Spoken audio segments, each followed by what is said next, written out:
오늘 로마서 말씀은 9장입니다. 지난주까지 우리가 8장을 다 마무리하고 9장으로 들어갑니다. 그래서 8장과 9장에는 약간의 그런 텀이 있어요.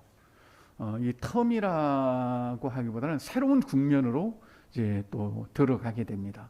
그래서 9장, 10장, 11장까지가 이제 8장과 약간 조금 좀 다른 그런 패턴이 되겠죠.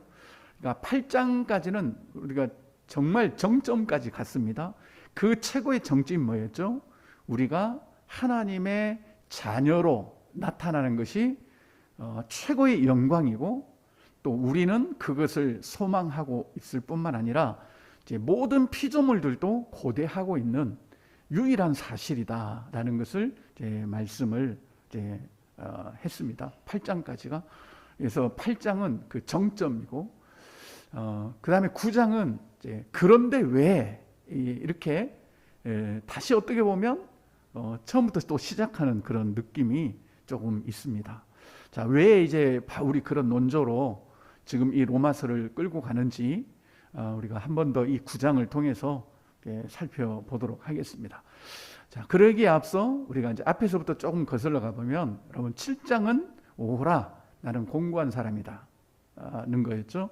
내가 예수를 믿고 이제 내 영이 살아나서 하나님을 섬기고 싶어하는 마음이 내 안에 있지만, 또 다른 한편으로는 이 육신의 법이 나를 자꾸 끌고 가서 이전에 그런 육신의 그런 삶으로 우리를 기회를 틈탈 때마다 이제 끌고 간다.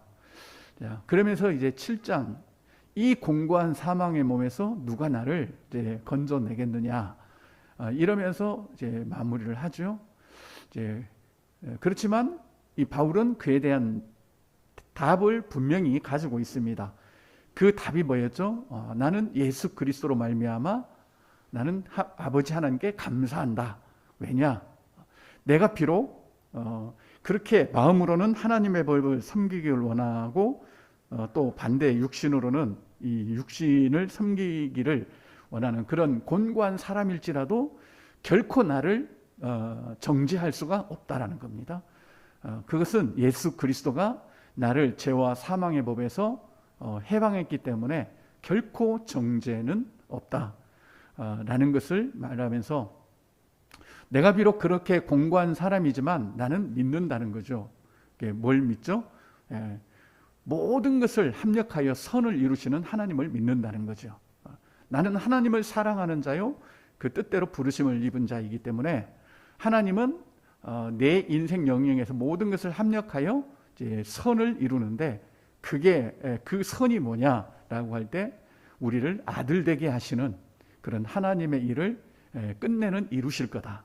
그리고 그게 우리의 이제 소망이고, 우리뿐만 아니라 모든 피조물들이 고대하고 기다리고 있는 것이며, 그것이 우리가 하나님의 진실한 자녀들로 우리가 나타나는 것이 하나님의 최고의 영광이다.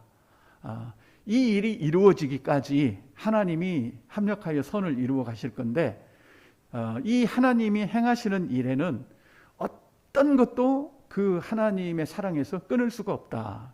기근이나 적신이나 환난이나 위험이나, 거기 이제 보면 특별히 좀 우리가 집중해야 될 부분이죠. 어떤 피조물이라도, 그렇죠? 어떤 피조물이라도 우리를 하나님의 사랑에서 끊을 수가 없다라는 것으로 8장을 결론 맺습니다.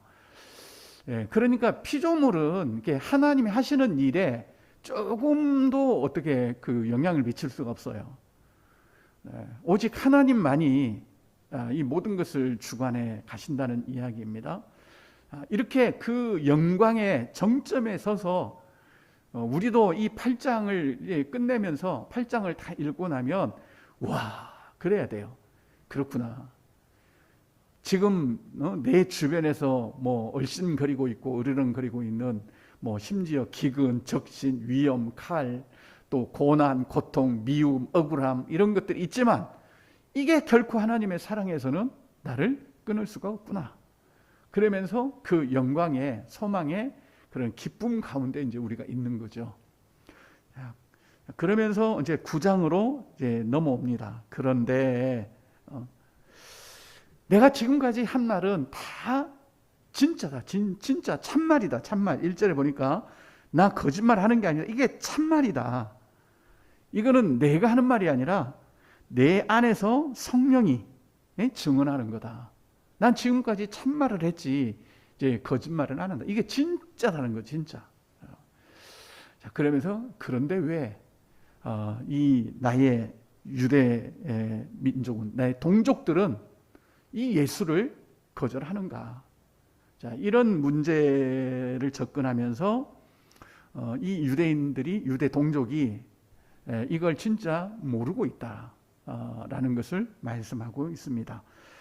자, 그러기에 9장의 그 결론은 32절입니다. 32절 우리 볼까요?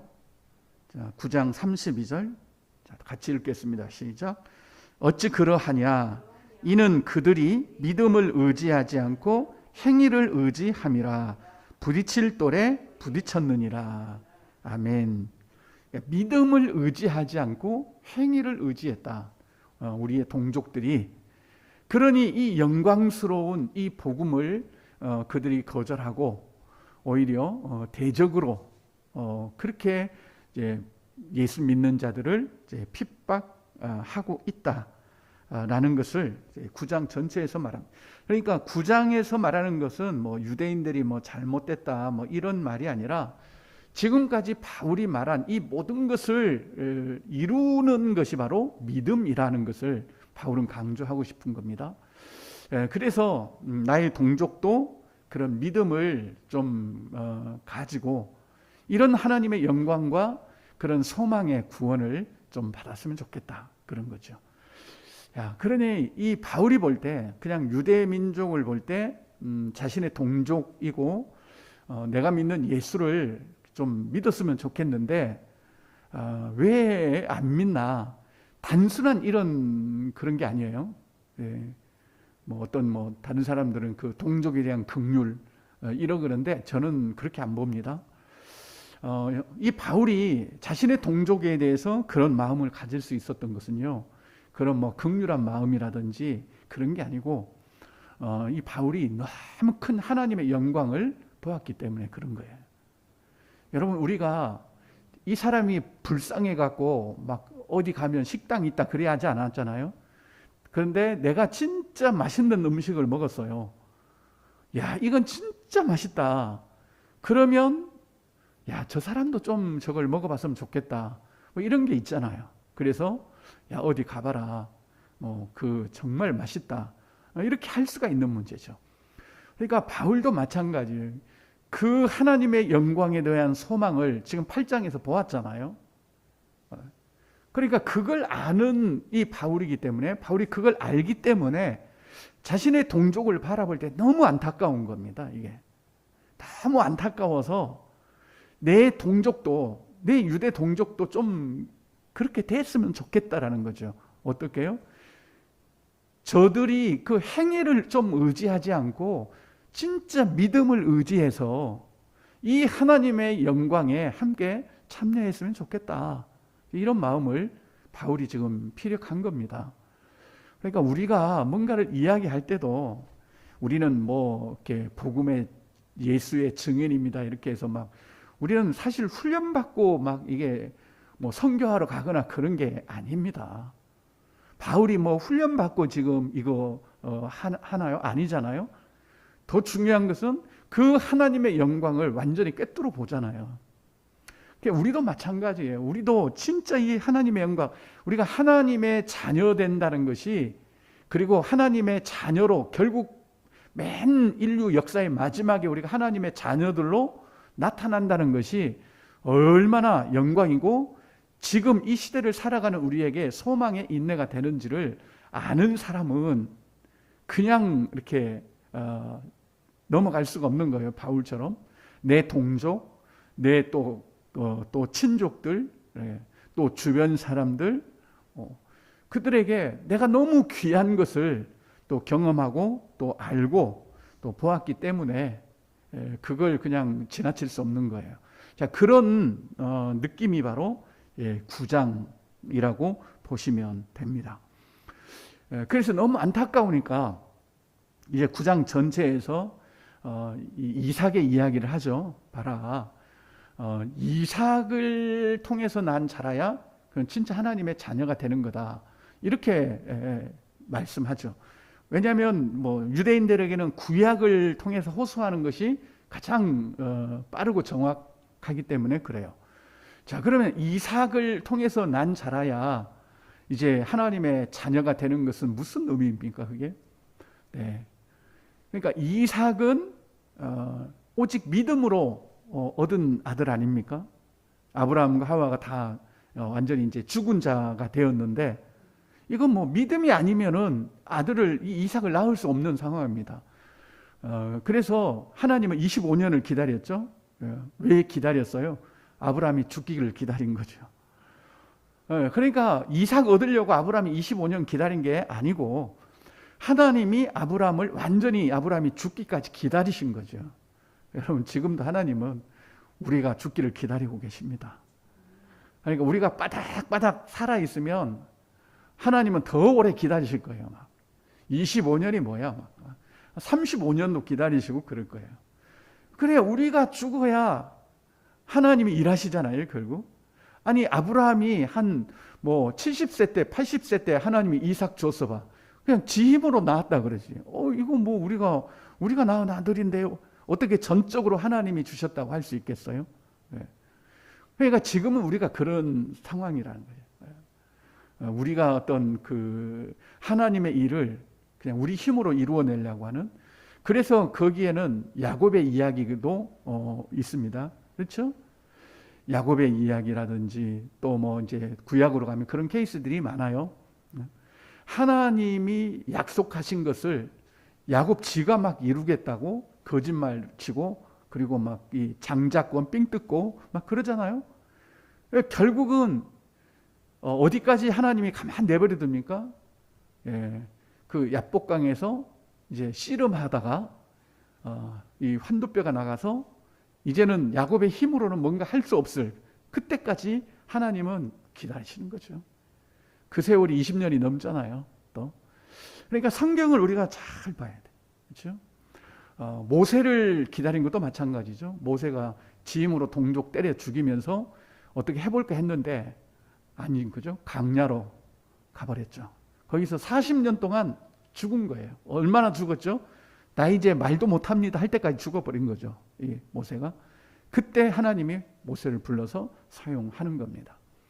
그러니까 이삭을 하나님이 주셨다는 것은 그런 아주 굉장한 의미가 이제 들어 있습니다. 이런 믿음으로 받아들인 이 이삭으로부터 난 자들이라야 진짜 하나님의 자녀다. 그것은 하나님 앞에는 절대 믿음을 의지해서 가는 거지 행위로 가는 것 아니에요. 행위로 가는 것은 전부 다 이스마엘이다. 이스마엘. 그러기에 이 9장에서는 이제 그것을 계속적으로 좀 설명을 하고 있습니다. 그러면서 이제 뭐 토기장이 그런 이제 비유도 나오죠. 하나님이 하시는 일이기 때문에 우리가 이렇다 저렇다 할 수 없다. 우리의 행위를 보탤 수가 없다는 거죠. 하나님이 이삭 줄게 이랬으면 아브라함이 아니요 80살에 주세요 이럴 수 없다라는 거죠. 하나님이 주권적으로 이것을 역사하기 때문에 우리의 행위를 거기에 더할 수 있는 것은 절대 아니다. 그냥 하나님이 하시는 일을 우리는 믿음으로 받아들일 뿐이라는 거죠. 그러면 그게 어떻게 되느냐? 물론 이제 다음 주에 우리가 한 번 더 이 9장을 좀 더 세세하게 하겠지만 오늘은 이제 대략적으로 기둥만 세우는 겁니다. 자, 26절 한번 보십시오. 26절. 9장 26절 시작. 너희는 내 백성이 아니라 한 그곳에서 그들이 살아계신 하나님의 아들이라 일컬음을 받으리라 함과 같으니라. 아멘. 여러분이 26절을 읽기에 여러분 어떻게 생각이 되고 또 어떻게 와닿습니까? 그러나 곰곰이 생각해 보면 내 백성이 아니라 한 그곳에서 이는 꼬라지를 죄송. 이 보니까 도저히 얘들은 하나님 백성이 아니야. 그 말은 행위로 볼 때는 도저히 하나님의 백성이라고 할 수가 없는 거예요. 그게.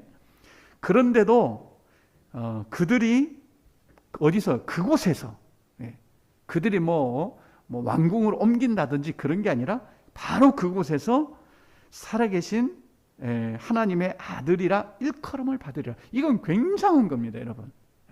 그러니까 26절을 한번 잘 보세요. 이런 거는 딱 펜을 들고 여러분들이 동그라미를 치고 줄 긋고 막 성경에 빵꾸가 나도록 해야 돼요. 이게. 여러분 눈으로 보고 귀로 듣는 거는 다 까먹습니다. 내일 되면 어제 목사님 뭔 이야기했지? 다 까먹어요. 내가 이 성경을 자꾸 이렇게 밑줄 치고 동그라미 치고 연결하고 그래야 되는 거죠. 그래서 26절도 우리가 그냥 눈으로 씩 보면 이거 아무 은혜 안 돼요. 그리고 그냥 한 절이고 넘어가 버려요. 그런데 여기 보십시오. 반복되잖아요. 너희는 내 백성이 아니라 한 그곳에서 그들이 그렇죠? 그곳에서 그들이 이게 굉장히 강조가 된다고요. 도저히 내 백성이라고 할 수 없는 그곳에서 그것도 그들이 바로 그들이 하나님의 아들이라 일컬음을 받으리라. 그러면 여기에는 뭐가 있겠습니까? 불법이 있겠습니까? 뭐가 있겠습니까? 아무것도 지금 그 사이에 낑긴 게 없잖아요. 내 백성이 아니라는 그곳에서 그들이 살아계신 하나님의 아들이라 일컬음을 어떻게 해요? 받는다는 거죠. 받는다는 겁니다. 여기에 뭐가 들어가 있어요? 하나님의 은혜가 있고 그 은혜를 받는 믿음이 들어가. 자, 이렇게 도무지 행위로 봐서는 하나님의 백성이라고 할 만한 그런 곳에 있는 자들도 아니고 그런 사람들도 아님에도 불구하고 하나님이 아들이라 일컬음을 받아들이는 자들, 이렇게 지금 말씀하고 있습니다. 자, 그러니까 믿음을 계속 강조하는 거죠. 자, 그리고 이제 30절에 결론을 합니다. 자, 결론. 어떤 결론이죠? 시작. 그런즉 우리가 무슨 말을 하리요? 의를 따르지 아니한 이방인들이 의를 얻었으니 곧 믿음에서 나느니라. 그러니까 26절 우리가 읽었지만 이게 어떻게 된 거예요? 이게 믿음으로 이렇게 됐다는 말이죠. 믿음으로. 그리고 32절 어찌 그러하냐 이는 그들이 믿음을 의지하지 않고 행위를 의지함이라. 이스라엘은 그랬다는 거죠. 31절에 보면 이스라엘은 이 믿음을 의지하고 아들이라 일컬음을 받는 이 믿음을 의지하지 않고 그들은 행위를 가지고 아들이라 일컬음을 받으려고 지금 했다는 거죠. 그리고 지금도 그렇게 하고 있기 때문에 유대인들이 지금 이 복음을 예수 그리스도를 지금 받아들이지 않고 있다. 이렇게 지금 이제 9장을 끝맺고 있습니다. 그러면서 이제 우리가 이제 10장은 그다음에 가야 돼요. 10장은 뭐가 주된 내용이죠? 누구든지 주의 이름을 부르는 자는 구원을 얻는다. 그리고 믿음은 들음에서 나고 이제 이 이야기를 10장에서 하는 거죠. 그래서 계속 이제 그런 패턴으로 지금 이어져 가고 있습니다. 그래서 8장에서 그 절정에 이르렀던 그걸 우리가 이제 소망으로 삼고 누릴 수 있는 것은 전적으로 이 믿음을 의지하는 거다. 우리가 행위를 의지해서는 우리가 결코 그 아들의 나타남의 그 영광을 우리가 이제 누릴 수가 없다는 겁니다. 그래서 이제 10장에서 그 믿음과 우리가 어떻게 구원받고 또 하나님의 자녀가 되고 그리고 그 믿음을 이제 받아들이지 않는 자들은 또 이제 어떻게 되는지 이런 부분을 쭉 설명을 이제 해 나가고 있습니다. 그러니까 이 바울의 복음을 보면 정말 빈틈이 없는 것 같아요. 아주 치밀하게 이 복음을 지금 전개해 가고 있습니다. 그래서 천편일률적으로 하는 게 아니라 쭉 올라갔다가 다시 또 처음부터 갔다가 그런 이 시대에 그게 하나의 어떤 그 문학적 기류이기도 했겠지요. 그냥 준비 없이 복음을 전하고 하나님이 주시는 대로 이러지 않아요. 우리가 보통 그냥 하나님이 주시는 대로 그냥 말씀해야죠 이러는데 그거는 너무나 무책임한 겁니다. 우리는 정확하게 이 복음을 꿰뚫고 있어야 되고 내가 알고 있는 그 복음에 대해서 우리가 알 수 있어야 돼.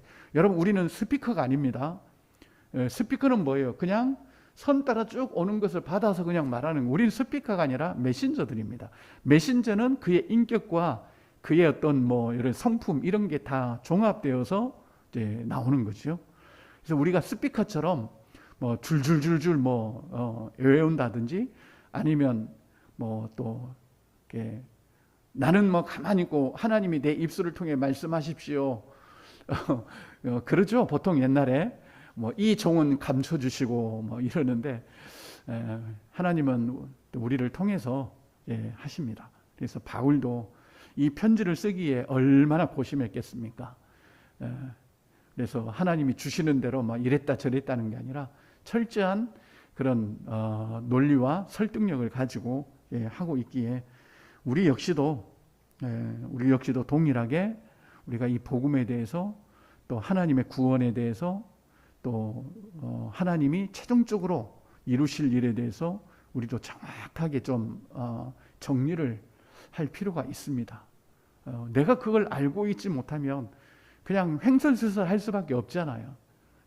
성경 가지고 그냥 또 이상한 이야기를 하고 그럴 수밖에 없지만 우리가 정말 이 성경을 제대로 깨닫고 바울이 지금 말하는 것들을 우리가 정확하게 안다면 짧은 시간이지만 내가 이 사람에게 뭘 말해야 되겠다는 것이 이제 분명해지겠죠.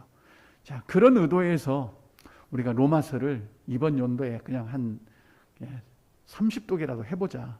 왜냐하면 이 전체 내용을 또 알고 있어야 좋기 때문에 그렇습니다. 그리고 또 수요일에는 이렇게 큰 그림을 또 우리가 그려가고 있기에 올 한 해는 이 로마서만 우리가 제대로 좀 이해하고 이 로마서의 은혜가 우리에게 있다면 정말 로마서 12장부터의 그 삶이 우리에게도 그대로 좀 이루어지지 않을까, 그렇게 확신을 우리도 갖는 겁니다. 어차피 우리가 가야 되는 길이에요. 어느 날 갑자기 뿅 하고 우리 그 단어 좋아하잖아요. 호련히 우리가 변화된다 그러는데, 아니 그럴 것 같으면 말라고 이 성경에 신의 성품에 참여하고 성령의 열매가 말라고 있겠어요. 야, 그냥 살 만큼 너희들 살아 그냥. 그러다가 주님 다시 오실 때 호련히 변화되면은 땡이야, 땡 다. 그러면은 이상해지는 거죠. 그렇지 않습니다. 지금부터 계속 우리는 변화해 가는 겁니다. 예수 그리스도의 성품. 왜 그게 중요하죠? 우리가 하나님의 자녀로 우뚝 서야 되니까. 하나님의 자녀로 나타나야 되니까. 우리가 당당하게.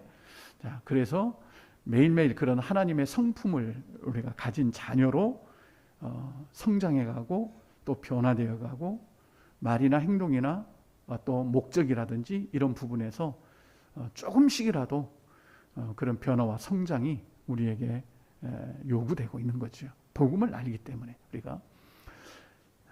그래서 하나님의 이 자녀라는 것에 대해서 우리가 좀 소망을 가졌으면 좋겠습니다. 지금 우리가 이렇게 좀 힘들고 어려워도 우리는 끝내 하나님의 자녀로서 우뚝 서는, 보란듯이 우뚝 서는 그런 날이 올 것이다.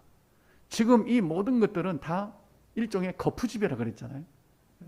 거푸집으로 지금 다 쌓여 있습니다. 나중에 이거 다 떼내고, 봐라 내가 이거 만들려고 했다. 이거 이게 영광 아니겠어요? 내가 이 하나님의 자녀 만들려고 고난도 있었고 그렇지만 그거 다 거푸집이다. 이제 그런 것들이 다 벗겨지면 하나님이 그렇게 만들고 싶어 했고 또 이루고 싶어 했던 하나님의 자녀들을 보면서 막 기뻐할 거잖아요. 내가 이 나의 자녀들을 만들기 위해서 그렇게 몇 수천 년 동안 인류 역사 가운데 역사했다고 하나님 그렇게 말씀하시며 얼마나 기뻐하시겠습니까? 꼭 돌아온 탕자를 맞이하는 아버지와 같은 심정이에요. 그게 아버지의 심정이죠. 그래서 그런 거를 우리가 소망으로 삼고 저와 여러분들이 조금씩 이 복음을 더 깊이 정확하게 질서 있게 논리적으로 깨달아서 이것이 우리에게 큰 소망이 되는 은혜가 있기를 예수님의 이름으로 간절히 기도합니다.